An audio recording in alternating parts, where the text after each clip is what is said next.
Somebody asked me like, E.T., come on, man. I think it's a bit much that you said the Nobel Peace Prize. Let me say this to you guys. Let me tell you why I said Nobel Peace Prize. Because I said a 4-year degree and I got it. I said a master's and I got it. I said a PhD, and although it was difficult, we're at the end of the process. We'll finish up in a couple months. I said the Nobel Peace Prize because I don't know how long that's going to take to do. We have to set a goal that if we hit that goal, we're guaranteed to make sure all that other stuff in the middle is going to happen. I need your appetite. So E.T., why 3 o'clock in the morning? Why don't you sleep? My appetite.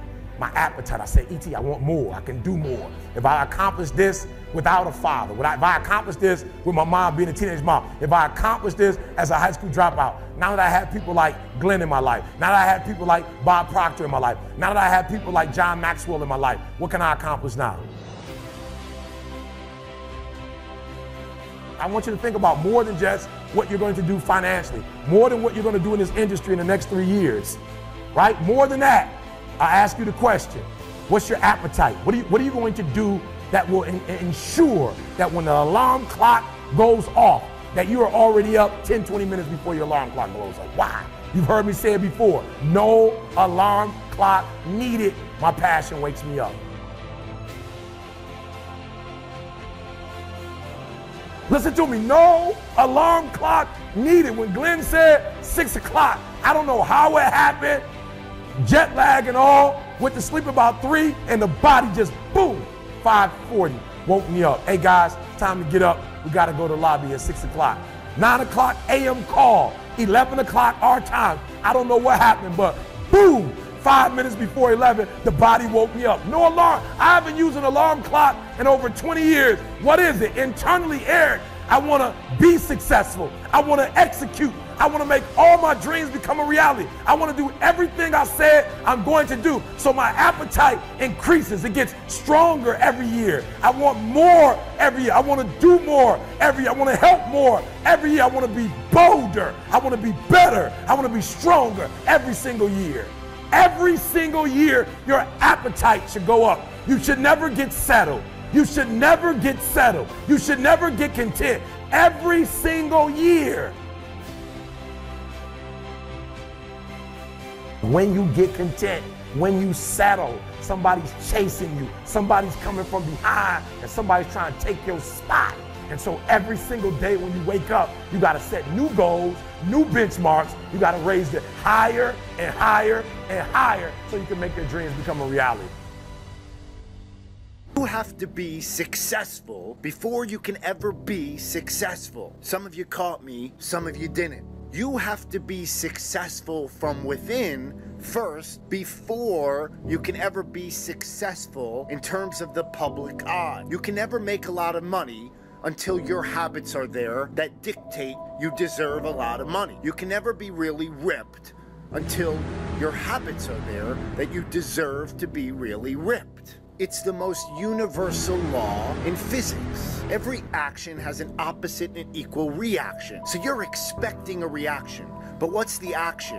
What's the driving force that's going to produce the result that you want? You have to give with your energy, your effort, your sweat equity. Whatever your material that you possess, you need to leave it out in the environment.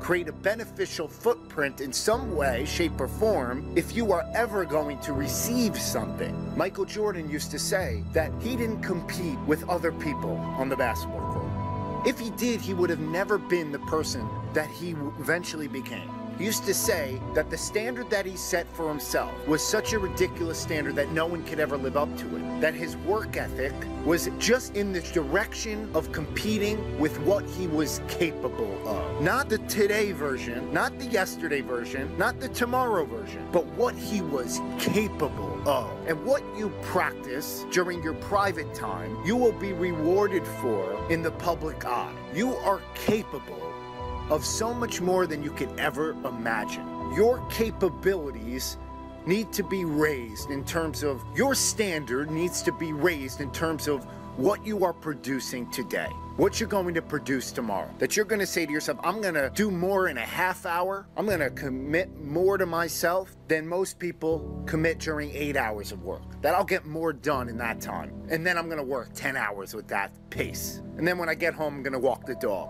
because I have energy that just comes to me. I'm capable of that. Then I'm going to wash the dishes. Then I'm going to go make my bed, clean my room. Then I'm going to go read. Then I'm going to go back to the gym.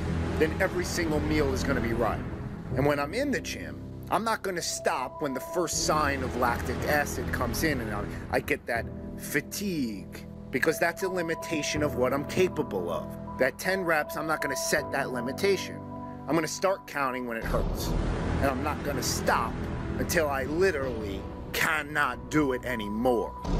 You need to raise the standard of what you think is acceptable and unacceptable of yourself. What car do you want to drive? Do you want the best, or are you okay with mediocre? How much money do you want to make? Do you want to have a really fat cushion, or are you okay just getting by? Are you okay with being 15% body fat?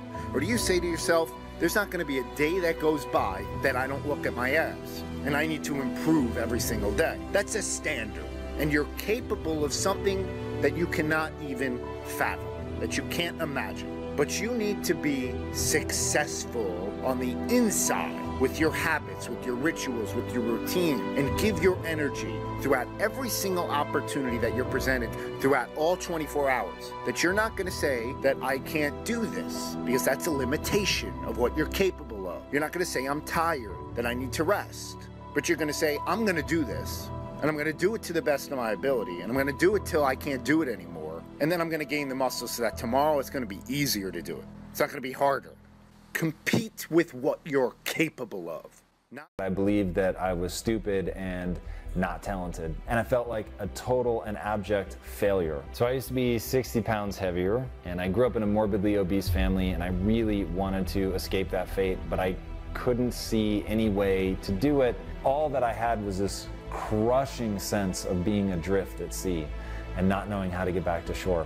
I could see the failure. I could see that I had no plan, that I no longer knew how I was going to get where I wanted to go. And I didn't believe that those were things that I could change about myself. They felt like a prison sentence, or if I'm honest, it felt like a death sentence. And it was coming to the realization that I wasn't talented that really forced me to look for a new mindset that would allow me to escape depression, because I was coming to the world with my hand out. And as long as I was coming to the world with my hand out, I was at the mercy of other people. And if I wanted to take control, I was going to have to get control of the resources. And in that was a desire to find another way to think about it, another way to think about myself, another way to think about talent, another way literally to think about everything. And I remember saying to myself, listen, pussy, stop asking yourself what the least you need to do is, and start asking yourself how much you can bear.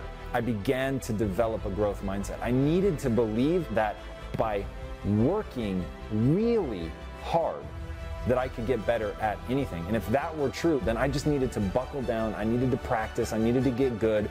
I needed to do the reps. I needed to put in the effort. I needed to be willing to break myself in half to get so good that people couldn't ignore me. The way to do that? Act. That's it.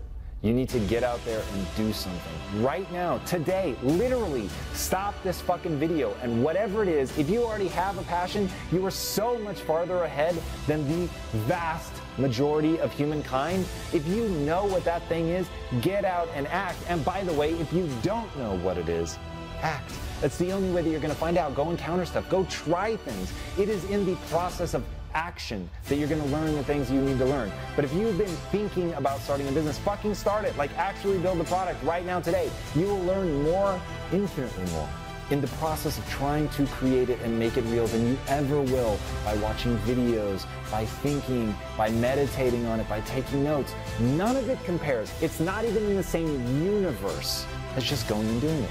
One step is better than 100 hours of pontification. Running 100 miles an hour in the wrong direction is better than standing still. You'll learn something. So get rid of this notion that you're gonna end the day with a perfect record. You're gonna fail, you're gonna fuck up, you're gonna try 1,000 things, and 999 of them are not gonna work. But whatever you want, literally don't ask yourself who you are today. Ask only, who do you want to become? And then are you willing to pay the price to get there? Like, people are convinced that they shouldn't act until they have it all figured out. Fuck that. You should act right now today, no matter how chaotic your vision, no matter how chaotic your life, no matter how much you have going on already. You're working 2 jobs, 3 jobs, doesn't matter. Take an action today or you never will.